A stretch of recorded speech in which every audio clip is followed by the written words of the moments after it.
형제가 여러분 안녕하세요. 오늘은 10월 25일 화요일 말씀은 핍박을 이깁니다 라는 제목으로 시편 119편 81절부터 96절까지를 묵상합니다. 오늘 아침 날씨가 조금 더 쌀쌀해졌습니다. 여러분 감기 조심하시고 그럼에도 불구하고 하나님 말씀으로 새롭게 되는 오늘 하루가 되기를 주님의 이름으로 축원합니다. 81절 나의 영혼이 주의 구원을 사모하기에 피곤하오나 나는 주의 말씀을 바라나이다. 자, 시편 기자가 고백한 상황은 하나님의 구원을 사모하기에 피곤하다고 표현하는 것은 자기의 삶에 절망이 왔다는 것이죠.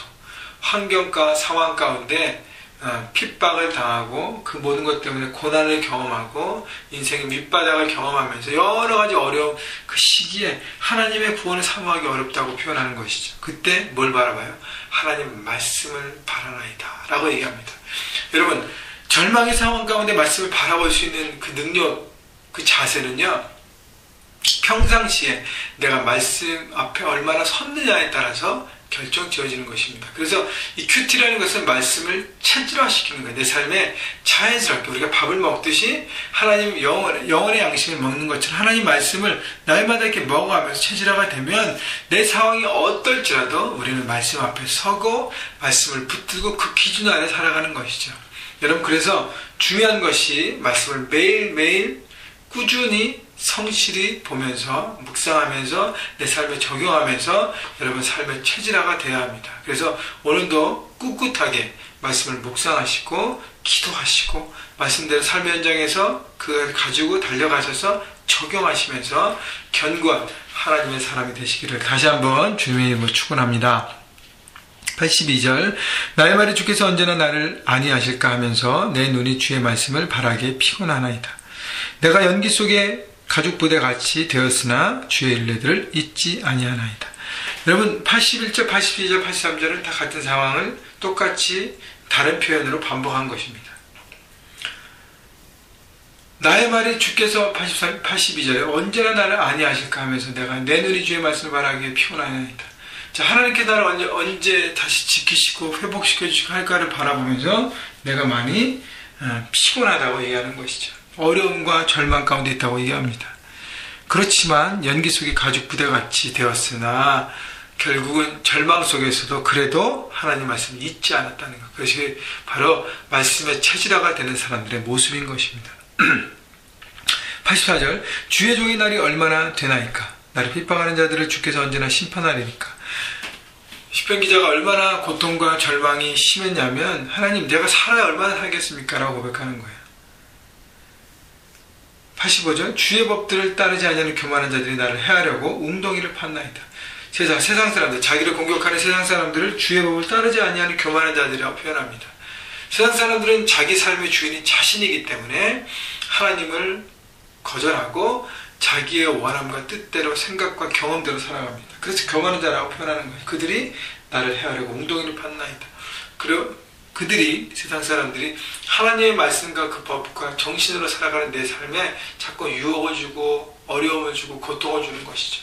또 반복적으로 말씀드리지만 세상에는 다 이렇게 하는데 왜 너는 그렇게 고집불통으로 하나님 말씀만 따르려고 하느냐라고 하면서 세상에 흡수되기를 계속적으로 이렇게 여러 가지 미혹적인 이야기를 통해서 우리를 넘어뜨리게 하고 어렵게 할 수 있다는 것입니다. 말씀에 불순종하는 유혹들을 주는 것이죠.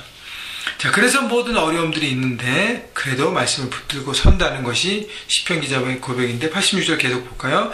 주의 모든 계명들은 신실하나이다. 그들이 이유 없이 나를 핍박하오니 나를 도우소서. 하나님의 도우심을 구하면서 하나님 말씀이 변함없음을, 그래서 끝까지 나는 그 말씀을 붙들 것임을 시편 기자는 고백하는 것이죠. 87절 그들이 나를 세상에서 거의 멸하였으나 나는 주의 법들을 버리지 아니하였사오니. 자, 세상에서 거의 멸함을 당했다는 것은 정말 극도로 최악의 고통과 아픔을 겪고 있으면서도 하나님 말씀을 붙들겠다는 그런 정말 신실한 고백을 하고 있습니다. 88절 주의 인자하심을 따라 나를 살아나게 하소서. 그리하시면 주의 입의 교훈들을 내가 지키리이다. 여러분, 말씀을 지키고 순종하고 말씀을 많이 알며 거기에 따라서 사는 사람들의 장점들이 너무 많은데 단점이 있습니다. 몇 가지 단점이 있는데 그 중에 하나가 뭐냐면 교만해지기 쉬워요. 왜냐하면 나는 말씀을 알고 말씀을 지키기 때문에. 그럼에도 불구하고 겸손함으로 죄송합니다.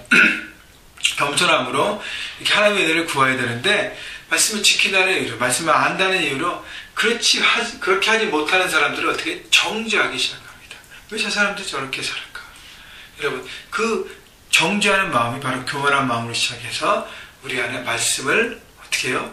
버리기 시작하고 내 자아와 내 의로 다른 사람을 판단하는 것이죠. 그래서 중요한 자세는요, 겸손입니다. 그래서 88절 보세요. 주의 인자하심을 따라 나를 사랑하게 하소서. 하나님의 은혜와 하나님의 사랑을 구하는 것이죠. 내가 말씀을 지키고 끝까지 하나님의 뜻 가운데 서려고 하지만, 그래서 하나님, 내게 더 중요한 것은 하나님의 은혜입니다. 하나님의 구원의 은혜, 하나님의 사랑, 하나님의 부으신 놀라운 은혜가 필요합니다 라고 하나님 앞에 간구하는 것입니다. 그리하면 주의 입의 교훈들을 내가 지키리다. 여러분, 그래서 말씀을 지키고 말씀을 붙잡는 것이 중요하지만 함께 가야 될 것이 뭐냐면 하나님의 은혜를 받아야 하는 것이죠. 어쩌면 그게 먼저 되어져야 돼요. 하나님의 은혜가 없이 말씀을 보면 그 말씀이 잘못하면 독이 되고 오히려 도움이 되지 않는 잘못된 병기로 사용할 수 있습니다. 그래서 하나님의 은혜를 구하고 하나님과의 만남을 기뻐하고 하나님을 사모하고 하나님 앞에 내 마음을 드리고 하는 하나님의 은혜를 구하는 부분들을 여러분 생각하시고, 오늘 하루도요, 하나님의 은혜가 필요합니다라고 고백하면서 여러분 삶의 현장에서 하나님의 은혜를 경험하시기를, 그래서 마음 가운데 하나님의 은혜가 부어짐을 경험하고 가슴이 뜨거워짐을 경험하고 그것을 가지고 또 말씀을 기억하면서 말씀대로 살아가는 여러분 모두가 되기를 주님의 이름으로 축원합니다. 89절, 여호와여 주의 말씀은 영원히 하늘에 굳게 섰사오며 90절, 주의 성실하심은 대대 이르나이다. 주께서 땅을 세우셨으므로 땅이 항상 있나이다. 자, 하나님은 말씀으로 세상을 창조하시고 말씀으로 세상을 지키시기 때문에 하나님 말씀은 영원하다는 것이죠. 그래서 91절, 천지가 주의 규례 들대로 오늘까지 있으면 만물이 주의 종이 된 가닥입니다. 여러분, 그래서 말씀은 영원하다는 것, 영원하다는 것. 93절 보세요. 내가 주의 옥도들을 영원히 잊지 아니하오니 주께서 이것들 때문에 나를 살게 하심이니라. 하나님 말씀이 영원하다는 거예요. 그래서 내가 영원히 잊지 않겠습니다. 여러분, 보여지는 육의 것을 붙잡고 살겠습니까? 아니면 영원하신 하나님 말씀을 그 내 삶의 기준으로 살겠습니까? 하나님 말씀은 변함이 없는 것이죠. 여러분 보세요. 그래서 96절 마지막에 보면 내가 보니 모든 완전한 것이 다 끝이 있어도 주의 계명들은 심히 넓으니이다.